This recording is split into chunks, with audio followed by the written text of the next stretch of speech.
Hey guys, Jason Lipoff, Dr. J, your Team Beachbody coach. I'm here to talk to you guys today about leadership. This is such an important topic because what I'm going to talk about specifically is how to distinguish yourself from the rest of the pack. How do you find leaders within your team and what makes or breaks you? If you look at the coaches in Beachbody, you have a lot of quote unquote successful coaches. You have a lot of people that think they're leaders and a lot of people that are kind of followers. And then you have a select few that are true leaders. And if you notice, what is something that they all do? There's a couple different things. Number one, all the top leaders, what they do is they listen with their ears and they look with their eyes more than they talk and more than they do.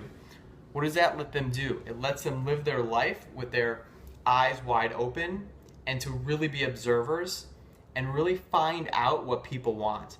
That's so important because what it does is it lets you absorb all of the world and bring it all in. So it'll let you absorb information of people that you're going to help, people that you're going to attract. It's going to let you absorb information from your mentors and from proven methods, of people that have done it right. And it's going to also help build trust and credibility because you're just listening more. You're going to actually be more attentive. Another thing they do is, if you notice, that they end up doing less. Less is more. And that's part of the time management part about it. And that's something that I know that personally, that's something that I've just started to figure out. And I'm in the process of figuring out. The busier and the bigger that your team gets and the farther that your message kind of draws out, you'll have more people that are asking questions, for you, and you're going to be doing trainings. And how do you manage your time, especially if you've got family, you've got kids? And really it comes down to you always have to be laser focused. So you're not always on and you're not always exerting your energy everywhere. You are bringing action to the table when it needs to be brought. So not all the time. And you're also focusing on the 20% that quote unquote deserve it or that have earned it. So most of your time is going to be spent, 80% of your time or more is going to be spent on the part of your team that you feel can be developed and you feel are potential for leaders. You're also going to be spending your time absorbing and listening, and that's going to be that's just going to be exponentially beneficial for your growth as a leader, because all of a sudden you're going to get all this information that just keeps getting absorbed.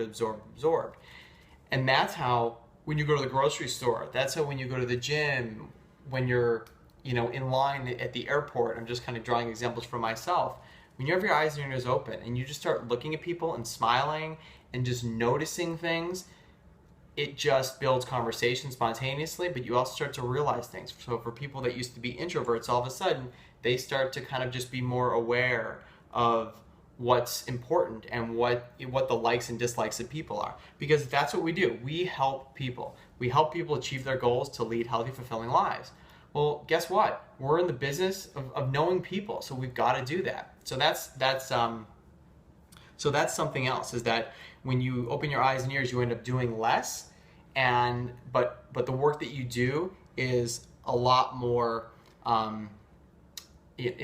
significant. So the question is, when you're talking about leaders, how do you prepare? How do you seek out leaders? How do you know when someone starts as a coach that they're meant to be a leader or not? Well, I know with Brooke and myself, a lot of people ask us, well, God, who's your upline and who did you, how did you build your team so fast? And simply put, we saw the bigger picture right away. Had nothing to do with money. I mean, I had already, been very comfortable before I started Beachbody, and Brooke and I, we did this together because we saw the bigger picture.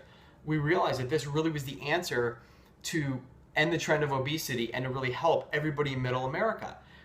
So we just started investigating. Who told us to go to YouTube? Who told us to just reach out to these top coaches? I have absolutely nobody, because we just sought it out ourselves. Nobody gave us the instruction booklet. We didn't have a getting started right call. We didn't have any of that stuff.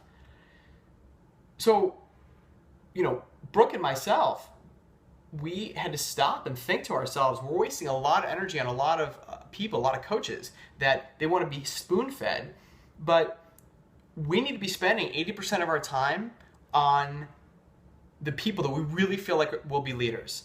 So the people that were like us at the beginning.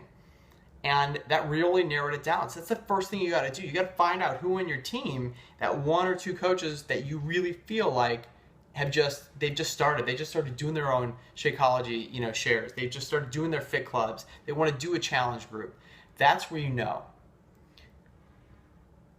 And then you're going to have other people that are kind of engaged and not engaged in challenge groups, kind of in and out.